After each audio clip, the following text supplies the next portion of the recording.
Bonjour à tous, alors nouvelle petite vidéo. Je vous avais parlé de Bernard Lantéric dans la présentation du film Spermula, dont il était le scénariste. Bon, vous voyez à quel point ça a dérangé, c'est-à-dire que la chaîne a sauté, enfin même si c'était juste un prétexte. Mais... Et donc, Substance B de Lantéric est un de ses romans de fiction qui a été écrit en 1986.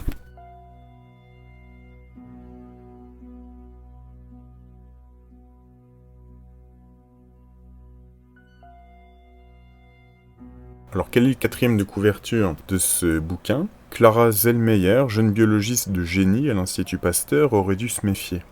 Si la Morgan Chemical, multinationale américaine de l'industrie pharmaceutique, lui offre un pont d'or et des moyens illimités pour parachever sa découverte, ce n'est pas forcément pour de bonnes raisons.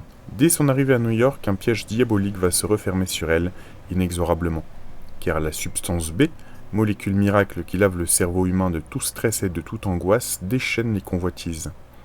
Un gourou fanatique, un mystérieux émissaire du Vatican, des puissances financières implacables s'engagent dans une lutte sans merci pour s'approprier le médicament du siècle, la substance B.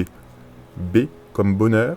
Alors ce livre n'a pas été sans me rappeler, peut-être qu'à vous aussi, le film Paradis pour tous d'Alain Gessua, dans lequel il y a deux vers donc qui prend une substance et qui est content de son sort.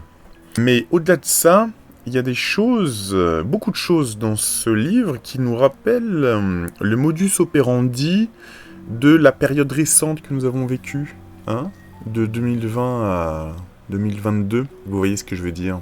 Avant de nous plonger dans les extraits de ce livre, j'ai fait des toutes petites recherches qui sont intéressantes. J'ai regardé si la Morgan Chemical existait.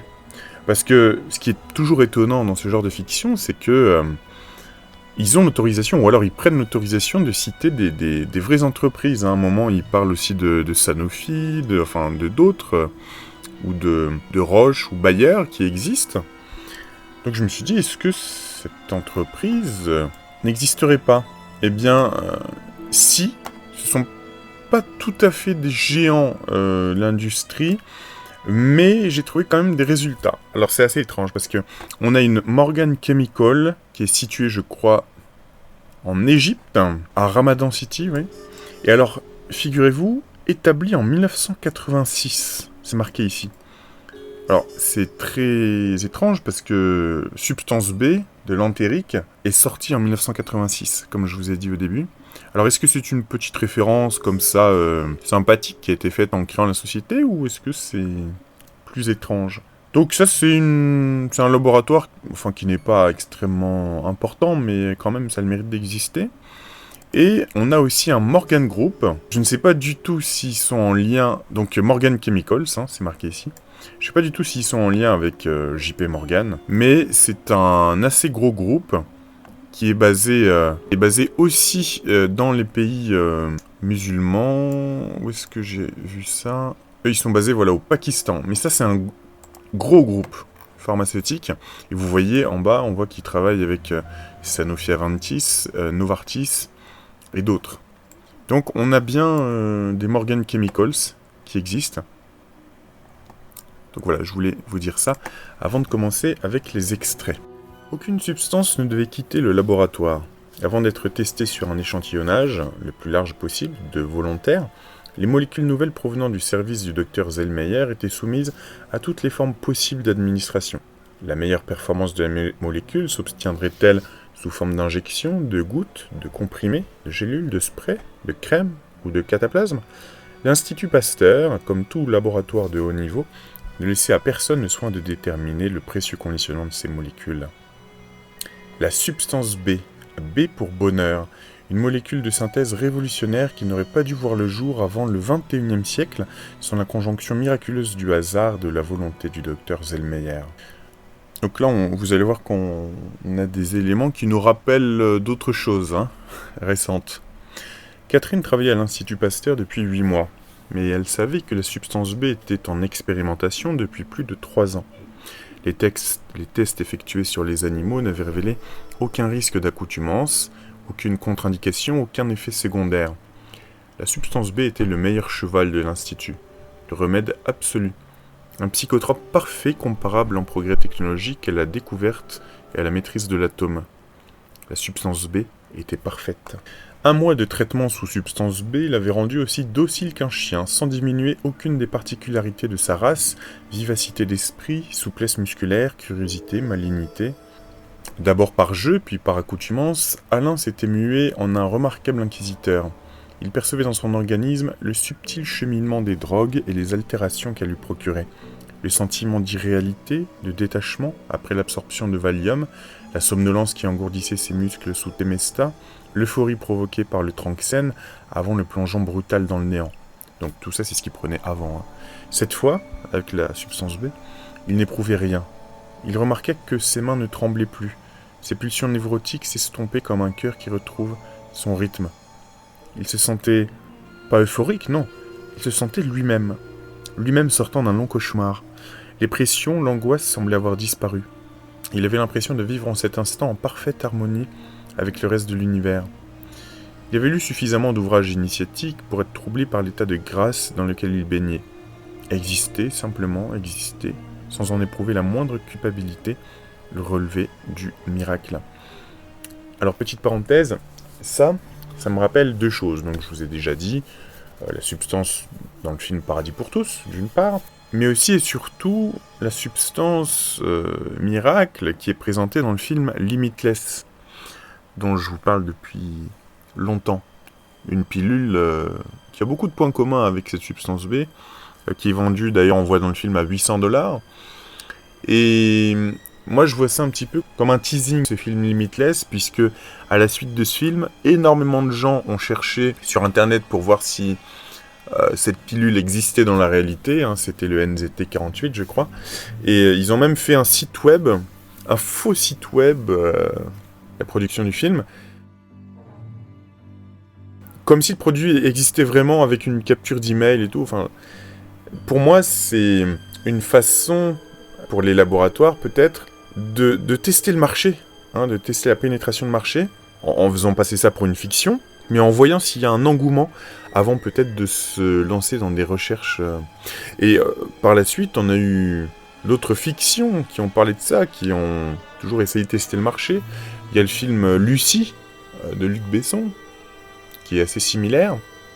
Il y a aussi, d'une autre façon, le film Des fleurs pour Algernon, donc tiré du livre du même titre, écrit par Daniel Case, publié en 1966 pour la première fois. Ce livre raconte l'histoire de Charlie Gordon, un homme ayant une déficience intellectuelle qui subit une opération expérimentale, surtout des injections dans le film, visant à augmenter son intelligence. Donc il nous parle de cette substance finalement depuis longtemps, tout en essayant de tester subtilement le marché. Ce perpétuel sourire qui illuminait son visage n'avait rien d'artificiel ni de forcé. Il se comportait tout simplement comme un enfant dont la vie n'a pas encore terni l'enthousiasme. Donc là, un petit peu plus loin, on se rend compte que le laboratoire, les commerciaux du laboratoire se sont rapprochés d'un dirigeant de secte qui semble ressembler à Raël, ou ce genre de secte. Vos disciples se comptent par centaines de milliers, reprit-il, et les drogues qu'ils absorbent ont été rebaptisées par vos soins herbes de la lumière bleue, ou poussière du nirvana.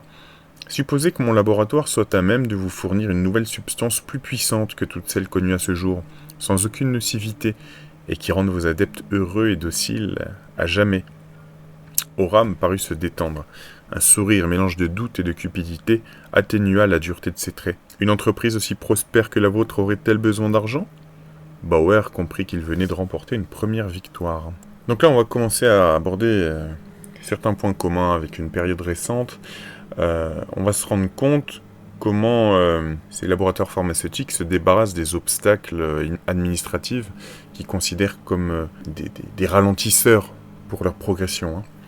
Routine, paperasse, lenteur, et cette autorisation qui aurait dû nous parvenir depuis au moins 6 mois. Qu'attendent-ils ? Que la courbe des suicides ait atteint son seuil critique ? Que les hôpitaux psychiatriques soient pleins à craquer ? Bientôt la fin de l'année. Ça va être pire dans les hôpitaux et dans les prisons. La substance B n'a pas encore été testée sur l'homme, alors que tous les pontes de l'Institut conviennent qu'elle est le plus grand psychotrope jamais découvert. En 3 ans, reprit Antoine Joliot, la recherche de la substance nous a coûté 48 millions de francs. C'est peu par rapport au profit qu'elle peut raisonnablement en espérer. C'est trop pour l'Institut Pasteur. Mes actionnaires, Rhône-Poulenc et la Sanofi, m'ont imposé des priorités fort coûteuses. Entrer dans la course au vaccin des MST, donc c'était à l'époque du sida. Pour amener la substance au stade de la commercialisation, il faudrait 100 millions de francs répartis sur les 3 prochains exercices. Ils me les ont purement et simplement supprimés. Nous sommes enfin parvenus à un accord, reprit-il, avec un laboratoire américain dont vous connaissez sans doute la réputation, la Morgan Chemical. Je suis navré de vous avoir caché cet aspect des choses, mais j'étais tenu par le secret. Clara, sans ce contrat inespéré, nous aurions interrompu les recherches, peut-être à jamais. Donc ça parle finalement du paradoxe français, c'est-à-dire qu'on a parfois les meilleurs talents dans plein de domaines, les télécoms, recherche pharmaceutique, tout ça, scientifique, mais on n'a pas de capitaux, on n'a pas de capital, donc on est souvent obligé de se vendre à l'étranger et donc de faire fuiter nos technologies, nos secrets de fabrication, etc. pour aller trouver de l'argent. Je continue. De leur porte-documents, les 5 experts sortirent leur dossier et comparèrent les résultats de leur compte d'exploitation en chiffres inscrits sur le tableau. Fausto Valentini choisit un orange fluo pour comparer ses chiffres à ceux de l'année précédente. Puis, il totalisa les débits et les crédits. Les résultats étaient tout simplement catastrophiques. En 12 mois seulement, tous paramètres confondus, l'érosion était de 17%. Elle n'avait été que de 3% l'année précédente et de 2% l'année antérieure. Alors que les 4 experts de l'Europe se taisaient comme s'ils étaient responsables du marasme, Don Pfeiffer rompit le silence. Encore 2 ans comme ça et on se retrouve 3e derrière la Scientologie et Hare Krishna. Donc là en fait on se rend compte que c'est un groupuscule au sein du Vatican, enfin un peu comme dans Da Vinci Code, etc., qui se mettent d'accord entre eux. Non seulement ils analysent les pertes d'exploitation on va dire des activités que gère le Vatican, et ils voient aussi qu'ils sont en perte de vitesse au niveau des fidèles qui croient moins dans la religion finalement.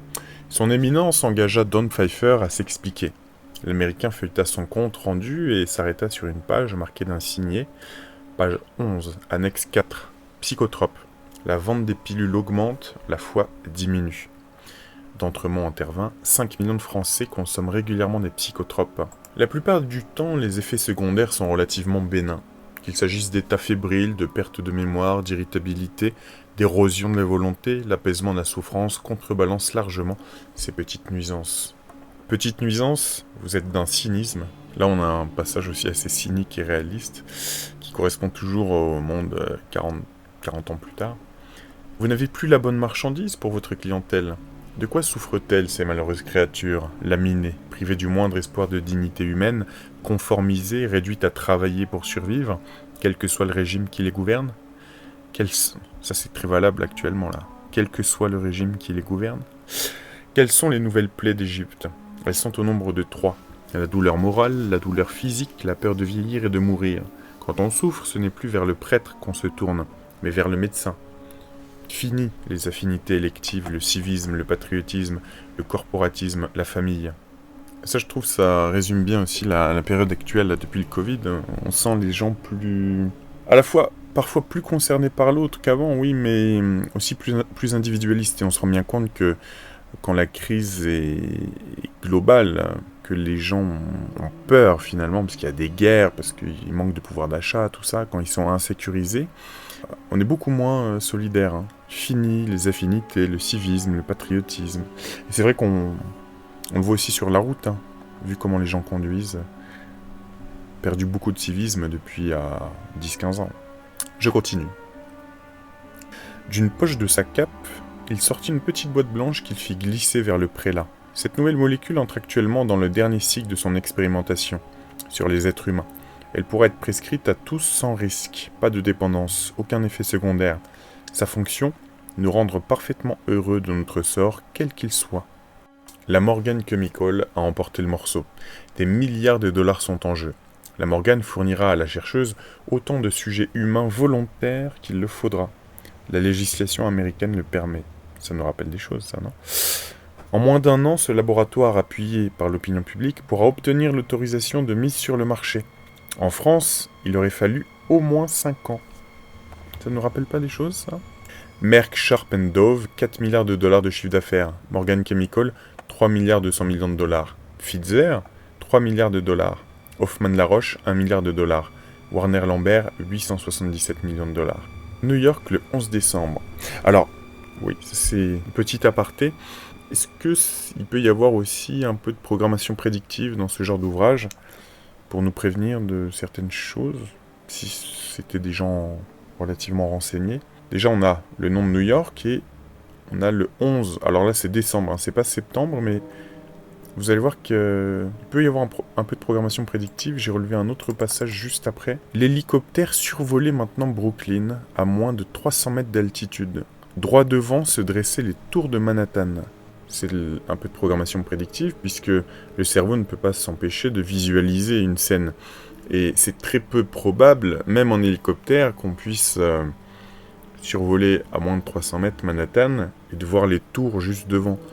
Donc, est-ce que l'auteur cherchait à nous prévenir que quelque chose comme ça était prévu pour un 11 septembre et non pas un 11 décembre? Ça, c'était juste petit aparté. Notre erreur a été de dédaigner la complexité des molécules dérivées des benzodiazépines et des tricycliques, conclut-il. Tandis que Mademoiselle Zellmeyer a orienté ses recherches vers la sélection et le tri des candidats anxiolytiques. Elle a isolé l'anxiolytique pur, la substance B. Ici, un petit passage qui nous rappelle aussi des choses. Vous avez l'intention d'administrer la substance B à des centaines d'hommes sans essai préalable ? Comment la Food and Drug Administration a-t-elle pu autoriser une procédure si hâtive, alors que depuis la thalidomide, il faut plus de 5 ans à n'importe quel médicament étranger pour obtenir son approbation en territoire américain? Nous n'avons même pas encore étudié le temps de résorption de la substance chez l'homme, ni sa demi-vie métabolique. Nous ne savons même pas quelle est la protéine porteuse dans le plasma. Mais plusieurs médicaments réputés pour être inoffensifs sur les animaux ont déjà bénéficié de cette procédure. La FDA est du reste d'accord. Nous avons donc décidé d'éliminer tous les temps morts en injectant la molécule sur les volontaires par voie intraveineuse, tandis qu'un autre département du laboratoire étudiera parallèlement la période de résorption par les voies classiques. Monsieur Bauer, vous vous rendez compte du danger ?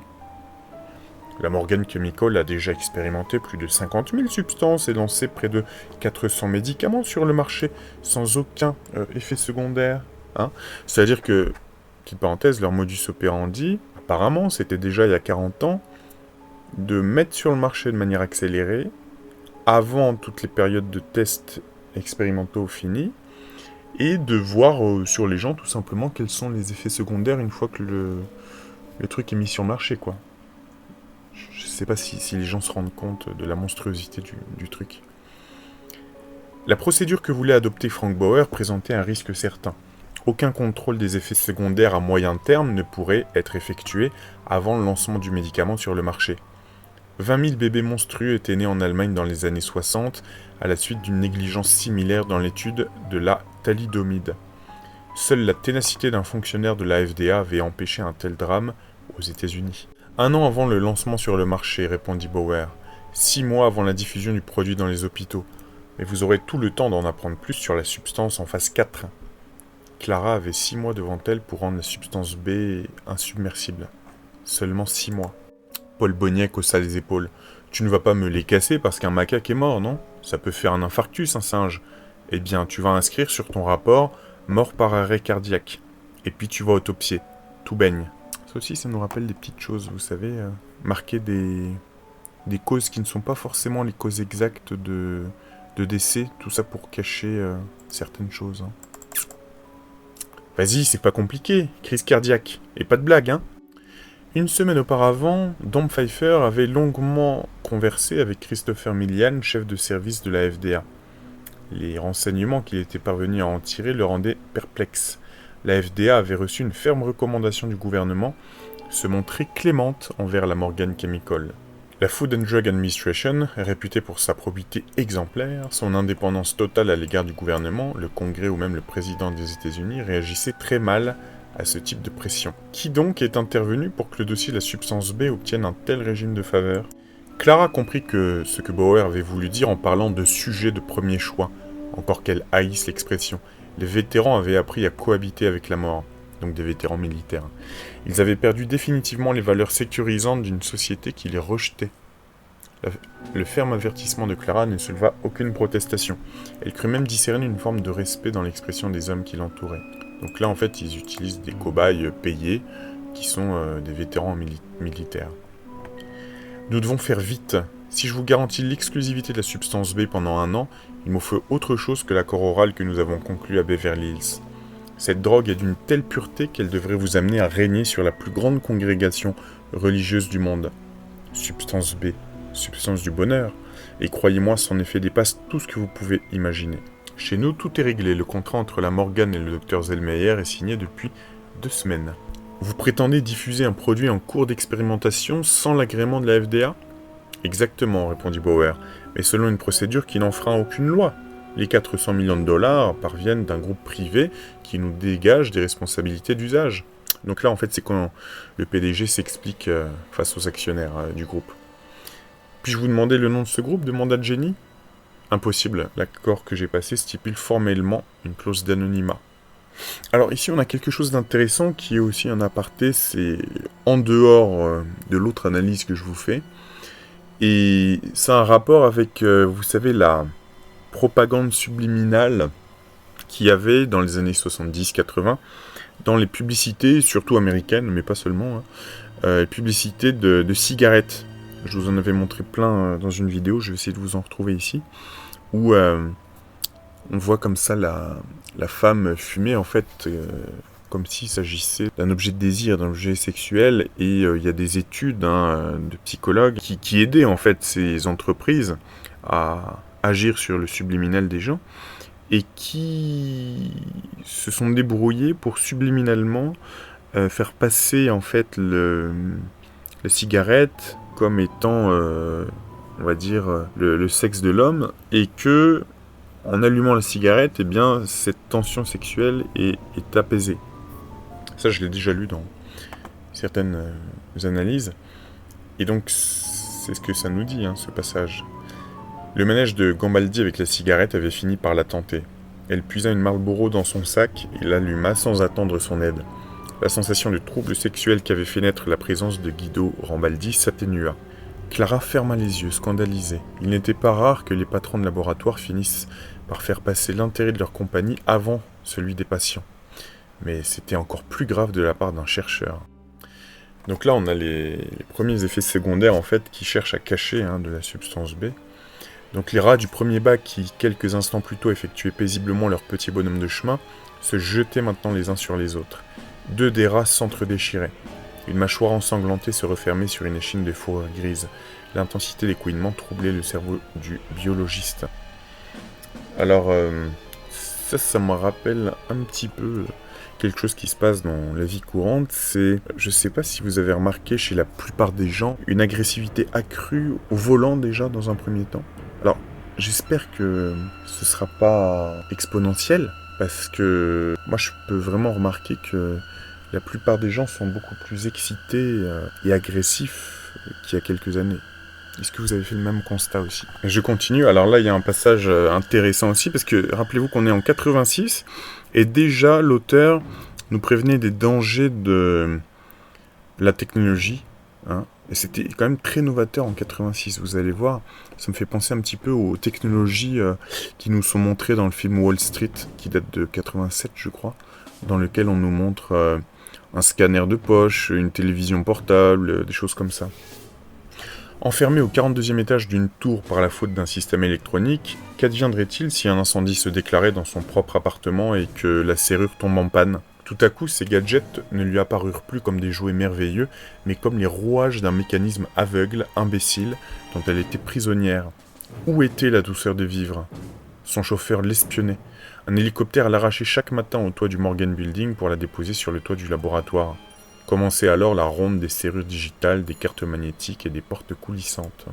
Il ne lui restait que 5 mois pour mener à bien ses recherches. On effectuait les injections sur les volontaires depuis une petite semaine, des doses infimes qu'elle aurait voulu augmenter graduellement, passant du 10e de milligramme en suspension dans une solution saline au 5 mg qu'elle estimait être la dose clinique optimale. Mais être obligée de brûler les étapes sans les temps d'analyse et de réflexion indispensables, et si un détail lui échappait ? Une fiche de contrôle analysée à la hâte, un symptôme mal interprété ? Qu'adviendrait-il de tous ces hommes ?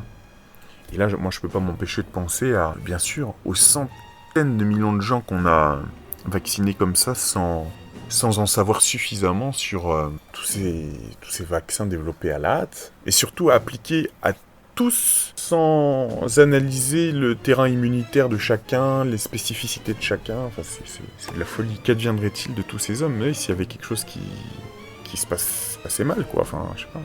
Nous avons jusqu'au 28 février pour livrer 10 000 échantillons à ce voyou. Il faisait allusion à Oram, donc qui dirige la secte. Une fois de plus, les deux hommes étaient seuls à partager le secret. Le département chimique est prêt pour la fabrication en masse. Il dispose de la formule de synthèse. Je n'aurai donc aucun problème à tenir les délais.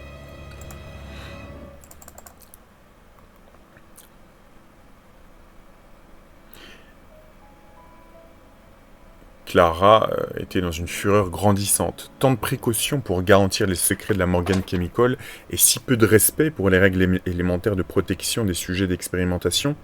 Bauer se prenait-il pour le créateur? Alors oui, ici j'ai fait une petite copie d'écran de... Il y avait bien, comme je vous ai dit en intro, une Morgan Chemicals qui a été créée en 86. Donc l'année de sortie du livre.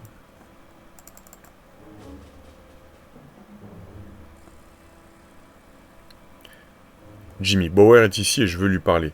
Débrouillez-vous pour lui faire parvenir ce message. S'il ne se met pas en contact avec moi dans l'heure qui suit, j'annonce publiquement à tous les sujets d'expérimentation que les dosages ne correspondent pas à l'échelle de sécurité que j'ai établie. S'ils veulent la guerre, je n'attendrai pas qu'ils tirent les premiers.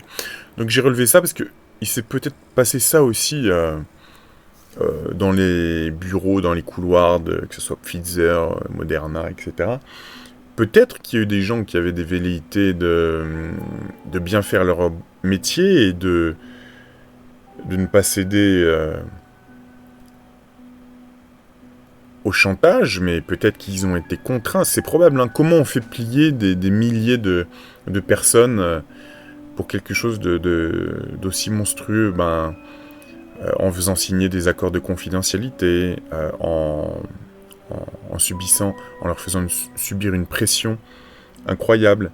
Et la plupart des gens, les laborantins, etc., ils ont une famille, des enfants, un mari, etc. Ils vont pas prendre le risque de flinguer leur carrière, pour la plupart des gens, et balancer la sauce, quoi. Donc ils gardent tout ça pour eux. Voilà comment ça se passe. Elle était assise depuis 10 minutes, assistant impuissante au manège des infirmiers qui, box après box, injectaient la substance aux vétérans lorsque le téléphone sonna. Clara resta interdite. Les infirmiers avaient pourtant reçu une note du service et depuis ce matin, des doses de 2 mg étaient injectées au sujet, sans qu'elle en soit informée. Le président de la Morgan continuait à lui mentir. 200 000 $ devaient pouvoir, selon lui, rendre docile n'importe quel chercheur, y compris cette petite Française. Qu'elle se mette dans un tel état pour une question de dosage, 2 mg, était bien en dessous du seuil thérapeutique présumé et l'énervait prodigieusement. Mais il n'avait pas de temps à perdre en querelles inutiles. Les recherches se poursuivaient. Ils prétendent, ce « il » désignait sans doute l'ensemble du personnel du secteur clinique, que votre produit est sans effet secondaire ni risque d'accoutumance. Donc quelques sujets dormaient, d'autres fixaient un point défini bien au-delà de la baie vitrée. Avant le traitement, il se plaignait d'être espionné. Aujourd'hui, il se savait simplement observé et ne s'en inquiétait guère. Alors ça crée une image en moi. Je me suis dit, il y a quand même de plus en plus de gens, surtout les plus jeunes, les moins de 25 ans, ils s'en contrefichent. Vous pouvez leur expliquer. Même parfois, ils peuvent être au courant des conspirations. Il y en a beaucoup qui disent « Ah ouais, les Illuminati, ouais, les francs-maçons, tout ça, ouais, ils ont des plans secrets, tout ça. » Donc, de façon basique, ils savent qu'il y a un problème, mais ils font aucun rapport de cause à effet. Par exemple, avec le fait qu'ils ont toute leur vie, toutes leurs photos, ils partagent toutes leurs photos sur Instagram, Facebook, etc. Ils partagent toute leur vie, etc. sans aucun rapport de cause à effet. Ou parfois, ils vous envoient des mails un peu confidentiels ou à caractère un peu tendu, à partir d'adresses Gmail ou des choses comme ça. Je leur dis, mais est-ce que tu réalises que... Ah bon, tu crois? Mais j'ai rien à me reprocher. Si. Tout le monde a quelque chose à se reprocher à partir du moment où quelqu'un le décide. Et ça, je me demande si c'est pas un des multiples effets aussi du vaccin. Franchement, je peux pas du tout vous l'affirmer. Mais de plus en plus, vous avez des gens qui vous disent ouais, je sais, ouais. Ouais, et alors hein, cette phrase. Aujourd'hui, il se savait simplement observer et ne s'en inquiétait guère. Je continue. À ce stade des recherches, et il commençait à mentir, nous avons la preuve que le médicament est sans danger. Cependant, la Food and Drug Administration exige un dossier plus complet. Vous avez entendu parler de la FDA ? Les 3 vétérans ne connaissaient rien à la procédure d'autorisation de mise sur le marché des nouveaux médicaments. Les 42 000 $ seront versés d'avance à vos comptes, donc au cobaye là. Dès demain matin, l'expérience commence ce soir même. Vous serez transféré dans un autre secteur du laboratoire. Tony, Sidney et même Guido signèrent le contrat sans même le lire. Il était stipulé en petits caractères qu'ils acceptaient sans restriction de prêter de leur vivant leur corps à la science, et qu'une substance leur serait inoculée quotidiennement. La substance B allait rapporter. Leur action montrait en flèche dès que la Food and Drug Administration donnerait son feu vert. Le Vatican devait agir très discrètement, se dévoiler avant d'acquérir le contrôle ferait échouer l'opération. 2 heures s'étaient écoulées avant que la substance B ne l'amène à un état de vie intense, de total abandon, d'accord parfait avec son propre corps. La peur de se dégrader, de vieillir ou de mourir avait disparu.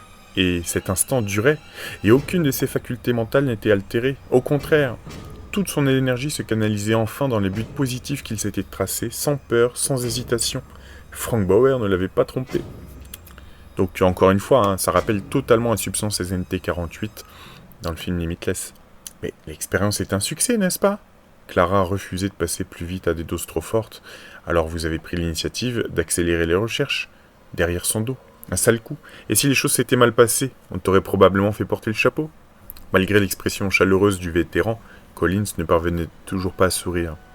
Pourquoi n'avez-vous pas protesté ? Donc là, c'est le laborantin qui dit aux cobayes.